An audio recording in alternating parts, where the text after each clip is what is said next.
The one legged کرین، ایک پاؤں والا بگلا۔ سیف صفدر ایک نیک اور روشن خیال انسان تھے۔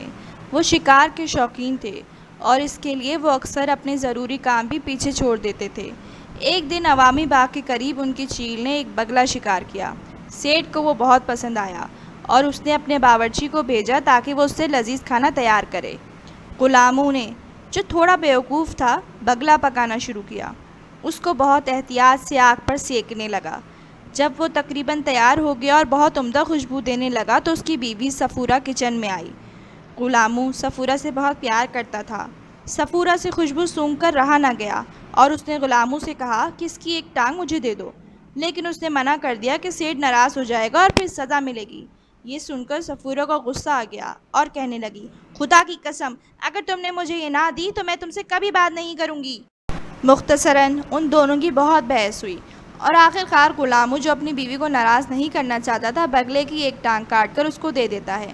تھوڑی دیر بعد جب سیٹھ صفدر اور ان کے مہمانوں کے آگے کھانا پیش ہوا تو سیٹھ حیران رہ گئے اور غلاموں کو بلا کر ٹانگ کے بارے میں پوچھا تو باورچی نے کہا، جناب، بگلوں کی تو ایک ہی ٹانگ ہوتی ہے۔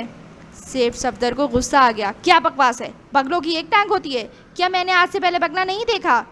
میں جو کہہ رہا ہوں صحیح کہہ رہا ہوں جناب، غلاموں نے اصرار کیا، اور میں یہ آپ کو ایک زندہ پرندے میں دکھا بھی سکتا ہوں اگر آپ کہیں تو۔ سیٹھ صفدر اپنے مہمانوں کی وجہ سے خاموش ہو جاتے ہیں اور بس یہ کہتے ہیں کہ کیونکہ تم وعدہ کر چکے ہو کہ زندہ پرندے میں یہ دکھاؤ گے، جو کہ میں نے آج تک نہیں دیکھا ہے، تو میں یہ کل صبح دیکھ کر بہت خوش ہوں گا، لیکن خدا کی قسم اگر ایسا نہ دیکھا تو تمہیں وہ سزا دوں گا کہ ساری زندگی یاد رکھو گے۔ جب دن طلوع ہوا تو سیٹھ صفدر، جو غصے کے مارے رات کو سو نہیں پائے تھے، پہلے ہی گھوڑوں کے ساتھ تیار تھے۔ انہوں نے غلاموں کو بھی گھوڑے پر چڑھایا اور دریا کنارے لے گئے، جہاں بگلے ہمیشہ ہی دیکھنے کو ملتے تھے۔ سیٹھ نے کہا، ہمیں جلد ہی دکھ جائے گا کہ کیا تم کل رات جھوٹ بول رہے تھے یا نہیں۔ غلاموں دیکھ رہا تھا کہ سیٹھ صفدر ابھی بھی غصے میں ہے اور اس کو اب اپنے جھوٹ کو سچ کر کے دکھانا ہے، مگر اس کو سمجھ نہیں آ رہا تھا کہ ایسا کیسے ہوگا، اور ایک لمحے کو تو اس کا دل چاہا کہ کسی طرح بھاگ جائے، مگر وہ ایسا نہیں کر سکتا تھا۔ تو وہ ادھر ادھر دیکھے جاتا اور اس کو ایسا لگتا جیسے نظر سے گزرنے والی ہر چیز دو ٹانگوں والے بگلے ہوں۔ لیکن جب وہ دریا کنارے پہنچے تو غلاموں نے دیکھا کہ دور دور تک بگلے ایک ٹانگ پر کھڑے سو رہے ہیں۔ اس نے جلدی سے سیٹھ صفدر کو اشارہ کر کے دکھایا اور کہا، جناب دیکھیں، جو کچھ بھی کل رات میں نے کہا وہ سب سچ تھا، ان بگلوں کی ایک ہی ٹانگ ہے، وہ دیکھیں وہاں۔ سیٹھ صفدر نے کہا، ذرا ٹھہرو، میں ابھی تمہیں دکھاتا ہوں کہ ان کی دو ٹانگیں ہیں۔ وہ بگلوں کے قریب پہنچ کر زور زور سے ہو ہو ہو کرتے ہیں۔